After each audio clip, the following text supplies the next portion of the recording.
ये एस्ट्रोनॉट अंतरिक्ष के विशालकाय अंधकार में बढ़ता चला जा रहा है और इसके एस्केपिंग पॉड के सारे सिस्टम खराब हो चुके हैं। अगर ऐसी जगह पर हम भी कभी फंस जाएं तो कैसे निकला जा सकता है, यही हमें पता करना है। तो इस एडवेंचरस कहानी की शुरुआत होती है एक छोटे से एस्केपिंग पॉड को दिखाते हुए। यह एस्केपिंग पॉड अपने मेन स्पेसशिप से बाहर निकल चुका था। दरअसल कुछ देर पहले कई एस्ट्रोनॉट्स की टीम को ये काम दिया गया होता है कि वो एक अनजान एस्टेरॉयड के ऊपर जाकर माइनिंग करे। सारी चीजें अच्छी तरीके से चल रही होती हैं और उन्हें कमांड भी मिल रहा था, लेकिन कुछ समय बाद सिस्टम में कुछ खराबी होने के कारण वहाँ एक बड़ा धमाका हो जाता है। मेन स्पेसशिप तो पूरा खत्म हो चुका था और उसके मलबे चारों तरफ फैल गए होते हैं। अच्छी बात तो ये हुई कि कुछ एस्ट्रोनॉट एस्केपिंग पॉड में बैठकर वहां से दूर आ गए। हमें उसी तरीके से एक एस्केपिंग पॉड दिखाई देता है जिसमें ट्रॉय नाम का एक एस्ट्रोनॉट मौजूद था। अब हम ट्रॉय की जगह पर अपने आप को रख कर देखते हैं कि वहाँ का एक्सपीरियंस क्या होगा। बाहर की तरफ अंतरिक्ष का अंधकार दिखाई दे रहा था जो असीमित होता है। यहाँ से बचकर निकलना एकदम से नामुमकिन था। अब एस्केपिंग पॉड के अंदर जब ट्रॉय को धीरे धीरे होश आता है तो वो चारों तरफ देखने लगा कि सारी सिस्टम ठीक है कि नहीं। सबसे शॉकिंग बात, उसे थोड़ी सी चोट तो लगी थी लेकिन उसका साथी एस्ट्रोनॉट मारा जा चुका था। यानी इस एस्केपिंग पॉड में सिर्फ अब अकेला ट्रॉय बचा हुआ है। उसे तो सिर्फ लास्ट टाइम इतना याद है कि एक बड़ा धमाका हुआ था और वो यहाँ पर पहुंच गया। अब ट्रॉय थोड़ा सा अपने सिस्टम को एस्टेब्लिश करने की कोशिश करता है, लेकिन पता चला कि नेविगेशन से लेकर रेडियो सिस्टम तक ठप पड़ चुके हैं। यानी कि वो सब नहीं चलने वाले कितनी भी कोशिश कर लें। ट्रॉय को तो सर पर ही थोड़ी सी चोट लगी थी पर वो दर्द दे रहा होता है। ट्रॉय इस मोमेंट पर बहुत ही ज्यादा पैनिक होने लगा क्योंकि इस जगह से बच पाना नामुमकिन है। जब तक उसे कोई मदद ना मिल जाए तब तक वो यहाँ से बाहर नहीं निकल पाएगा। और यूजुअली एस्केपिंग पॉड पर उतनी ज्यादा रिसोर्सेज नहीं मौजूद होते, यानी उसके खाने पीने के भी सामानों की बहुत कमी होती है। अब ट्रॉय यहाँ पर एक छोटे से सिस्टम को ऑन करता है जिससे वो कुछ पैनल्स को कंट्रोल कर सकता था। यानी एस्केपिंग पॉड में अभी भी कुछ ऐसे डिवाइस मौजूद थे जो काम कर रहे होते हैं। ये अच्छी बात हुई कि ट्रॉय के हाथ पर एक कम्युनिकेशन डिवाइस मौजूद था। इसकी मदद से ही वो लगातार अपने सिग्नल्स को दूर भेज रहा होता है। शायद ट्रॉय की नसीब बहुत ज्यादा अच्छी थी क्योंकि उसका सिग्नल स्पेस स्टेशन की एक कमांडर रॉबर्ट से हो चुका होता है। रॉबर्ट ट्रॉय से कनेक्ट कर रहा था और उसके स्टेटस के बारे में पूछता है कि वो किस जगह पर है और आखिरकार क्या हुआ। ट्रॉय ने बताया कि किस तरीके से वो एक एस्टेरॉयड के ऊपर ड्रिलिंग का काम कर रहे थे, बट उसी प्रोसेस में कुछ खराबी होने के कारण वहां धमाका हो गया। ट्रॉय अपने एस्केपिंग पॉड में सिर्फ अकेला ही बचा है और उसके सारे साथी मारे गए। कम्युनिकेशन डिवाइस भी अच्छी तरीके से काम नहीं कर रहा है। अब रॉबर्ट थोड़ी देर तक अपनी टीम के साथ उसकी लोकेशन फाइंड आउट कर लेता है। ट्रॉय इससे थोड़ा तो खुश हो गया था, लेकिन रॉबर्ट ने साफ साफ समझाया कि तुम जिस लोकेशन पर हो उस जगह पर पहुंचने के लिए उन्हें कुछ समय लग सकता है। यानी तब तक ट्रॉय को किसी भी तरीके से सरवाइव करते रहना पड़ेगा। अब यहाँ ट्रॉय अपनी मिशन के कमांडर जिसका नाम मिलर होता है उससे बात करना चाहता था। उसने तुरंत ही रॉबर्ट से रिक्वेस्ट की कि उसे मिलर से बात कर दिया जाए और कनेक्ट करे, लेकिन रॉबर्ट के हिसाब से वो अब उसकी जगह ले चुके हैं। यानी ट्रॉय की मिलर से बात बिल्कुल भी नहीं हो सकती। आखिर ये लोग ऐसा क्यों कर रहे थे, ट्रॉय को नहीं समझता। और जैसे कि स्पेस स्टेशन में भी पॉलिटिक्स चलने लगी है, यहाँ ट्रॉय की जान खतरे में है और वो सभी अपनी पोजीशन को हड़पने की कोशिश कर रहे हैं। अगर हम ट्रॉय की जगह पर रहते तो पहले ही दिमाग खराब होने के कारण बहुत पैनिक हो जाते और पैनिक सिचुएशन में हमेशा गलत काम ही होता है। बट ट्रॉय एकदम शांतिपूर्वक सारी चीजें हैंडल कर रहा था और वेट भी करता है। ट्रॉय का तो रॉबर्ट से यही सवाल था कि वो मेन स्पेस स्टेशन से उसे कनेक्ट क्यों नहीं कर सकता, लेकिन रॉबर्ट ट्रॉय से कहता है कि अभी वो कनेक्शन पॉसिबल नहीं हो पा रहा है तो तुम्हें मेरे इंस्ट्रक्शंस फॉलो करने होंगे। सबसे पहले रॉबर्ट ट्रॉय को उसका बॉडी एग्जामिनेशन करने बोलता है कि कहीं उसे सीरियस इंजरी तो नहीं हुई है। अब ट्रॉय ने जब अपने सिस्टम की मदद से बॉडी एग्जामिन कराया तो पता चला कि उसके सर पर ही थोड़ी चोट है और वो इतनी ज्यादा सीरियस नहीं। ऐसे बहुत सारी टेस्टिंग्स थी जो रॉबर्ट ट्रॉय को करने के लिए कह रहा था और अंत में जाकर रॉबर्ट को ये कंफर्म हुआ कि ट्रॉय एकदम सुरक्षित है। दरअसल अंतरिक्ष में जाने का सबसे बड़ा खतरा ये होता है कि अगर अंतरिक्ष के जरा सा भी कांटेक्ट में आए तो वहाँ पर बहुत ही अजीब तरीके की माइक्रो ऑर्गेनिजम्स रहते हैं। ये ऑर्गेनिजम्स कभी कभी एस्ट्रोनॉट के बॉडी तक पहुंच जाते थे, तो इसीलिए रॉबर्ट इंश्योर कर रहा था कि ट्रॉय कहीं ना कहीं अपने बॉडी में वो वायरस लेकर तो नहीं आ रहा है। उसके कंफर्म होने के बाद ही रॉबर्ट कुछ आगे काम करेगा। पर ट्रॉय को तो अब ये कंफर्म हो चुका है कि उसे रॉबर्ट की बात माननी है क्योंकि वही उसके कांटेक्ट में है। लेकिन सोचने वाली बात ये होती है कि ट्रॉय जिस एस्केपिंग पॉड में था उसके थ्रस्टर्स अभी भी काम कर रहे थे। अगर ट्रॉय चाहता तो उन थ्रस्टर्स की मदद से अपनी स्पीड बढ़ा सकता था और जरूरी स्पेस स्टेशन की थोड़ी लोकेशन पता करके वहां पर मूव हो सकता था।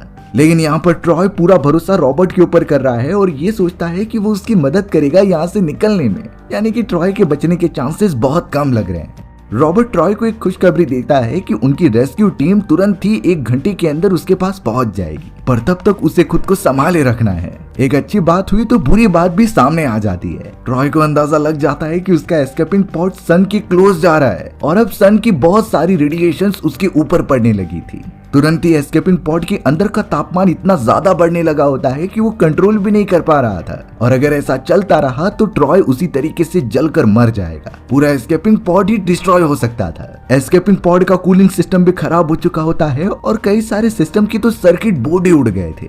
रॉबर्ट अब यहाँ कंडीशन को एनालाइज करते हुए ये कहने लगता है कि तुम्हें कूलिंग सिस्टम को मैन्युअली ठीक करना होगा। अगर ऐसा नहीं हुआ तो तापमान बढ़ता चला जाएगा और एक समय बाद ये ब्लास्ट भी हो सकता था। ट्रॉय थोड़ा आइडिया लगाता है कि अगर टेम्परेचर एक मोमेंट के बाद बढ़ा तो वो अपना एस्ट्रोनॉट सूट पहन लेगा। एटलीस्ट कुछ समय के लिए उसे राहत मिलेगी और वो रेस्क्यू टीम के आने का वेट कर सकता था। रॉबर्ट इस बात में कुछ दखल अंदाजी नहीं करता और ट्रॉय को अपने हिसाब से एडजस्ट करने के लिए देता है। रॉबर्ट तो ये भी कह रहा था कि जब रेस्क्यू टीम वाले तुम्हारे पास पहुंचेंगे तो तुम हैच ओपन कर देना, लेकिन ट्रॉय को अंदाजा था कि जब तक वो सब आएंगे तब तक उसका एस्केपिंग पॉड सन के और ज्यादा करीब पहुंच चुका होगा। यानी इसमें चांसेस बहुत ज्यादा हैं कि वो रेडिएशन के सामने आ जाए और उसकी पूरी बॉडी जलकर राख हो जाए। रॉबर्ट एक सॉल्यूशन बताता है कि अगर तुम अपना एस्केपिंग पॉड का हैच ओपन करोगे रेस्क्यू टीम के डायरेक्शन में तो तुम्हें एक फोर्स प्राप्त होगा जिसकी मदद से तुम्हारी स्पीड बढ़ जाएगी, और एस्ट्रोनॉट सूट में यूजुअली छोटे छोटे थ्रस्टर्स होते ही हैं। उसकी मदद से ट्रॉय अपना डायरेक्शन कंट्रोल करेगा और सीधा रेस्क्यू टीम के स्पेसशिप में जाएगा। रॉबर्ट ने तो ये चीजें बोल दी थी, लेकिन ट्रॉय को ये थोड़ी सी एप्लीकेबल नहीं लग रही होती, क्योंकि जरा सी भी गलती ट्रॉय की जान ले लेगी। सामने की तरफ से सोलर रेडिएशंस दिखाई दे रहे होते हैं जो कि बहुत ही खतरनाक थे। हमें तो सूर्य की रोशनी पृथ्वी पर भी होकर इतनी ज्यादा लगती है। सोचो ट्रॉय की क्या हालत होती होगी जो डायरेक्टली इतने पास जाकर सूर्य की रोशनी अपने बॉडी पर ले रहा है। ट्रॉय को इसकी ट्रेनिंग दी गई है, इसीलिए वो अब तक टिका हुआ है, नहीं तो हम सब तो कब का पिघल कर मारे जाते। ट्रॉय के मन में तो अब ये भी सवाल उठने लगे थे कि रॉबर्ट और उसकी रेस्क्यू टीम एक इंसान के लिए इतनी मेहनत क्यों कर रही है। अगर वो सब चाहते तो ट्रॉय को मरने के लिए भी छोड़ सकते थे। रॉबर्ट ये कंफर्म भी करता है कि तुम तो एक नॉर्मल वर्कर हो, लेकिन हमारे लिए हर एक वर्कर की जान इम्पोर्टेंट है। रॉबर्ट ने एक बात बताई कि भले ही कई सारे एस्ट्रोनॉट्स को उस एस्टेरॉयड माइनिंग के लिए भेजा गया था, बट उनकी जो मशीन्स थी उनकी लिमिट क्रॉस होने पर भी उनसे काम कराया जा रहा था। ये चीज रिपोर्ट तो की गई थी, बट कंपनी अपना फायदा देख रही होती है। उन्हें किसी भी हालत में रिजल्ट्स और सैंपल चाहिए थे। ट्रॉय समझ गया कि ये सभी लोग सिर्फ अपने फायदे के बारे में सोच रहे हैं। बाहर की तरफ का टेम्परेचर एकदम बढ़ता जा रहा था और अंदर की तरफ ट्रॉय ने कूलिंग सिस्टम को मैनुअली ऑन कर दिया होता है, यानी दोनों जगहों पर टेम्परेचर एकदम अलग था। अब तो ट्रॉय को इतना ज्यादा डर लगने लगा कि वो बोलता है कि मेरी वाइफ से मेरा कांटेक्ट करा दिया जाए। वो उसकी आखिरी वॉइस सुनना चाहता था। रॉबर्ट इसके लिए मान तो गया, लेकिन थोड़ा समय लग सकता था कनेक्शन एस्टेब्लिश करने में। ट्रॉय तब तक वेट कर सकता है। ट्रॉय के पास 2 एस्ट्रोनॉट सूट थे। एक सूट की मदद से वो 20 मिनट तक ऑक्सीजन ले सकता था, इसीलिए रॉबर्ट को बड़ी सोच समझकर सारे सूट की ऑक्सीजन यूज करनी है। थोड़ी भी गलती उसकी जान ले सकती थी। इस समय पर ट्रॉय का मेंटल कंडीशन सिर्फ इतना था कि उसे अपने वाइफ और बच्चों से बात करनी है। उसे अपने लाइफ के बारे में बिल्कुल नहीं सूझ रहा था। अब रॉबर्ट बताता है कि हमारी रेस्क्यू टीम तुम्हारे थोड़े ही क्लोज है, इसीलिए तुम्हें तैयार रहना होगा अपना स्पेस सूट पहनकर।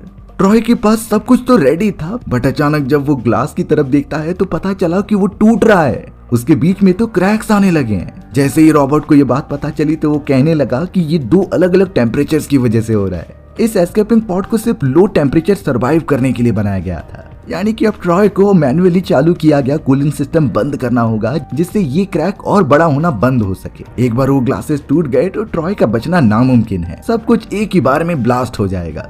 ट्रॉय को किसी भी हालत में कूलिंग सिस्टम बंद करना ही होगा, इसीलिए वो उस चैम्बर में जाने लगा जहां पर उसका मेन स्विच मौजूद है। अभी से ही पूरे एस्केपिंग पॉड का टेम्परेचर इतना अजीब सा हो गया था कि चारों तरफ अगर थोड़ी चिंगारी भी लग जाए तो वहां धमाका हो सकता था। ट्रॉय धीरे धीरे ट्रेवल करते हुए उस लीवर के पास पहुंच जाता है जिससे कि उसे नीचे खींचना था। अब उस जगह पर ठंड इतनी ज्यादा थी कि उसके हाथ ही चिपक गए होते हैं। किसी भी तरीके से ट्रॉय उसे खींचता है और नीचे की तरफ कर देता है, यानी कि कूलिंग सिस्टम अब बंद हो चुका है, जिससे कि शायद ग्लासेस नहीं टूटेंगे। लेकिन प्रॉब्लम ये आ गई कि ट्रॉय ने जिस लीवर पर हाथ रखा हुआ था वो अब स्टक हो जाता है। ट्रॉय ने अपना हाथ खींचने की बहुत कोशिश की और अंत में जाकर उसके हाथ की चमड़ियां निकल जाती हैं। इस पेन को वो बिल्कुल भी सह नहीं पाता और वापस अपने सीट पर आकर बैठ जाता है। पता चला कि ट्रॉय के पेट पर एक डेब्री भी आकर लग चुकी है। ये सब एस्केपिंग पॉड की अनस्टेबिलिटी की वजह से हुआ था। रॉबर्ट थोड़ी देर में ही ट्रॉय से कनेक्ट करता है और उसकी कंडीशन के बारे में पूछता है। ट्रॉय इस समय किसी भी तरीके से जूझ रहा था और सबसे पहले वो अपने बॉडी में मौजूद उस डेब्री को निकाल रहा होता है। ये कभी उसने एक्सपेक्ट नहीं किया था कि वो इस जगह पर इतनी बुरी तरीके से फंसेगा और उसकी हालत ऐसी हो जाएगी। फिर भी ट्रॉय यहाँ अपने साइड वाले एस्ट्रोनॉट जो कि अब मर चुका था उसके पास से कुछ जरूरत के सामान ले लेता है। मरे हुए एस्ट्रोनॉट के बॉडी में जब उसने चेक किया तो वहाँ उसे एक फोटोग्राफ मिली और एक लाइटर मिलता है। अब किसी भी तरीके से उसे ये काम चलाना ही होगा तो वो लाइटर की मदद से डेब्री को जलाने लगा, क्योंकि यही एक रास्ता था उसके बॉडी में से उसे निकालने का। ये इतना ज्यादा दर्दनाक सीन था कि मुझे देखकर घिन आ रही है। इतना दर्द सहने के बाद तो अब ट्रॉय एकदम से बेहोशी की हालत में हो चुका था। थोड़ी देर बाद जब वो होश में आता है तो रॉबर्ट उससे कनेक्ट होकर ये बता रहा था कि हमारी रेस्क्यू टीम पहुंचने वाली है, लेकिन अब उसके एस्केपिंग पॉड की स्पीड बहुत ही ज्यादा तेज हो चुकी थी, वो भी सूर्य के डायरेक्शन में।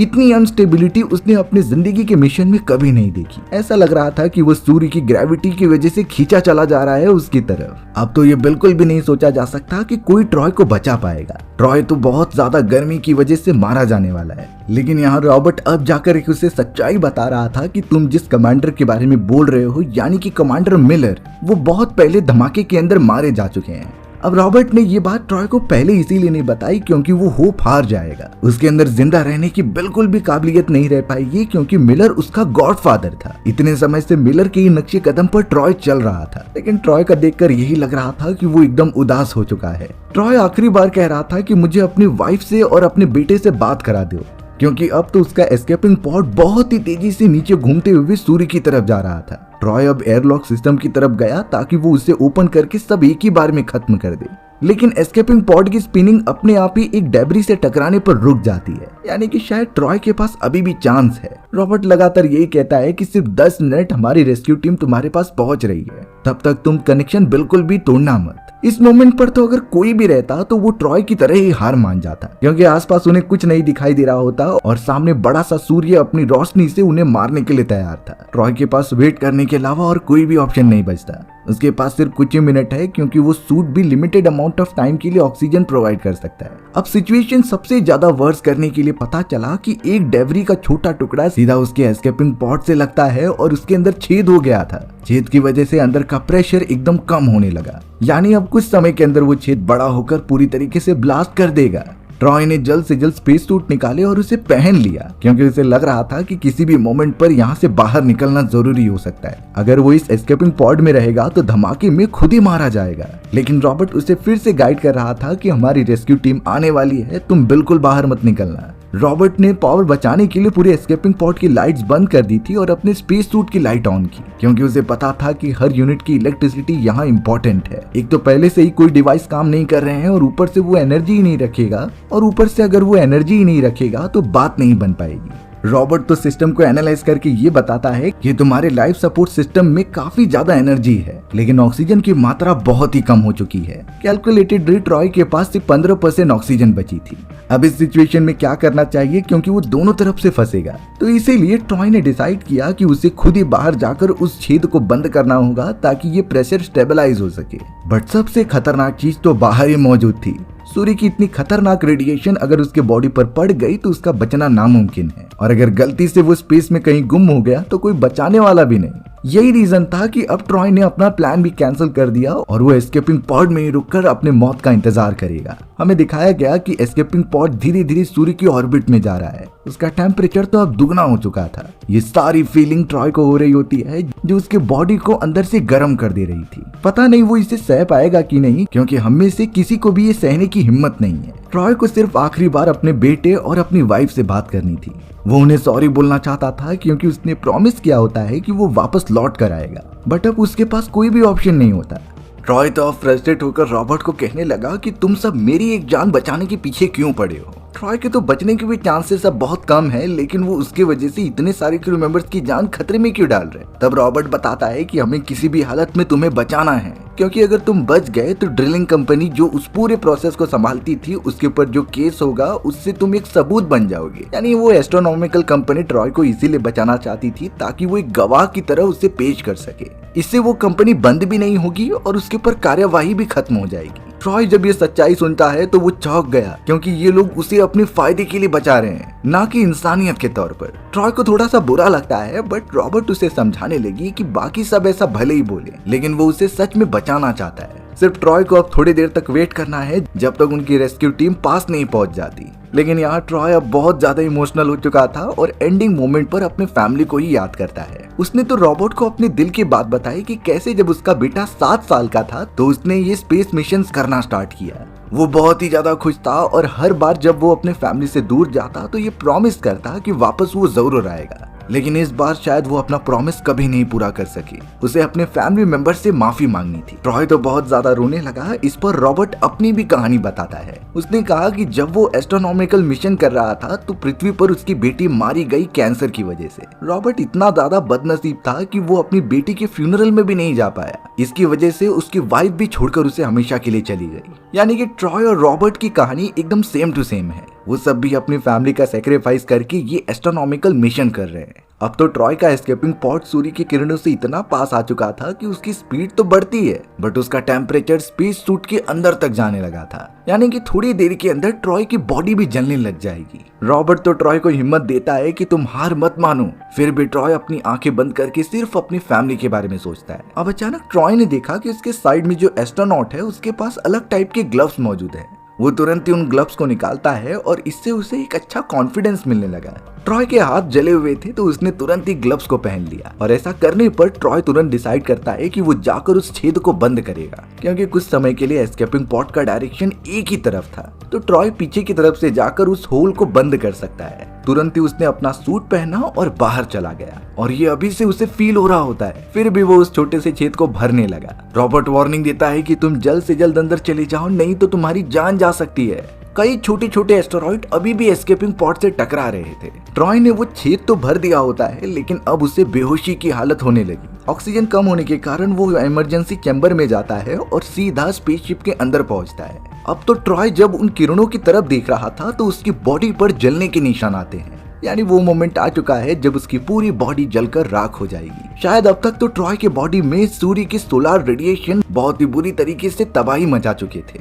इससे कैंसर होने का भी खतरा होता है। रॉबर्ट कनेक्ट करके यही बोल रहा था कि हमारी रेस्क्यू शिप सेम उसी डायरेक्शन के पीछे वाली तरफ है। ट्रॉय अगर बताए गए प्लान के अनुसार एयर लॉक खोल देगा तो वो स्लिंग शॉट का यूज करते हुए उनकी तरफ जा सकता था। लेकिन अब ट्रॉय का मन ही नहीं है ये सारी चीजें करने का। इतना सब कुछ झेलने के बाद अब उसमें हिम्मत ही नहीं बची रह गई। ट्रॉय का चेहरा साफ दिखाया जा रहा था कि वहां पर लाल रैशेस हो जा रहे थे सिर्फ और सिर्फ रेडिएशन की वजह से। उसने तो रॉबर्ट को भी अपने आप से डिस्कनेक्ट कर दिया था क्योंकि ट्रॉय नहीं चाहता कि उसके एंडिंग मोमेंट को कोई भी देखे या फिर सुने। लेकिन हमें साफ दिखाया जा रहा था कि रॉबर्ट की रेस्क्यू स्पेसशिप पीछे की तरफ ही मौजूद थी। वो सिग्नल्स भी भेजते हैं ताकि ट्रॉय पीछे वाले रास्ते से एक स्लिंग शॉट यूज करते हुए उनकी तरफ बढ़ने लगे। वो भी अपने कई सारे मशीन्स की मदद से रेडी थे ट्रॉय को पकड़ने के लिए। बट ट्रॉय का कॉन्शियसनेस बिल्कुल भी नहीं था। वो तो अपने अंत को सामने देख रहा होता है जिसका साइज पृथ्वी से भी कई गुना बड़ा था। सूर्य की ऑर्बिट में आने के बाद शायद ही वो वहां से निकल पाएगा। अब लकीली बात ये हो जाती है कि ट्रॉय की वाइफ का कॉल कनेक्ट हो गया था। ट्रॉय की वाइफ उससे बात करने लगी और अब जाकर ट्रॉय को शांति मिलती है। उसने तो अपनी वाइफ को सॉरी भी बोला कि वो अपने प्रॉमिस को पूरा नहीं कर पाएगा। ट्रॉय की वाइफ भी बहुत ज्यादा टेंशन में आ गई कि आखिर वो किस जगह पर फंसा हुआ है। उसने तो ट्रॉय को मोटिवेट भी किया कि तुम बच सकते हो, तुम सिर्फ अपने सीनियर द्वारा दिए गए इंस्ट्रक्शंस को फॉलो करो और आगे बढ़ो। इन चीजों से ट्रॉय को थोड़ी सी हिम्मत मिलती है। उसने अब सोच लिया कि वो एयरलॉक सिस्टम को ऑन करेगा और बहुत ही तेजी से रेस्क्यू स्पेसशिप की तरफ जाएगा। ऐसा करने पर भले ही उसकी जान खतरे में पड़ सकती थी लेकिन कोई और ऑप्शन भी नहीं था। ट्रॉय की हालत इतनी खराब हो चुकी थी कि वो बटन्स भी नहीं देख पा रहा था और अंत में हमें यही सीन दिखाया जा रहा था कि पीछे की तरफ रेस्क्यू टीम थी और दूसरी तरफ वो बड़ा सा सूर्य जो ट्रॉय को अपनी तरफ खींच रहा था। ट्रॉय ने वो बटन दबाया कि नहीं ये तो नहीं बताया जाता, लेकिन कहानी यहीं पर खत्म कर दी जाती है। कई व्यूअर्स का मानना है कि ट्रॉय मर गया और रेस्क्यू टीम जो उसे बचाने आई थी वो भी नहीं बच पाई। वहीं कई लोग ये भी बोलते हैं कि ट्रॉय बच चुका था क्योंकि रेस्क्यू टीम तुरंत ही उसके पास आकर रेस्क्यू कर ली। अब इसमें आपको क्या लगता है कमेंट सेक्शन में जरूर बताना। और हमारी कहानी तो इसी तरीके से खत्म हो गई। तो व्यूअर्स अगर आपको मेरा एक्सप्लेनेशन 1% भी अच्छा लगा होगा ना तो वीडियो को लाइक एंड चैनल को सब्सक्राइब कर देना। मिलते हैं इसी तरीके की मजेदार और साइंस फिक्शन कहानियों में, तब तक के लिए बाय बाय।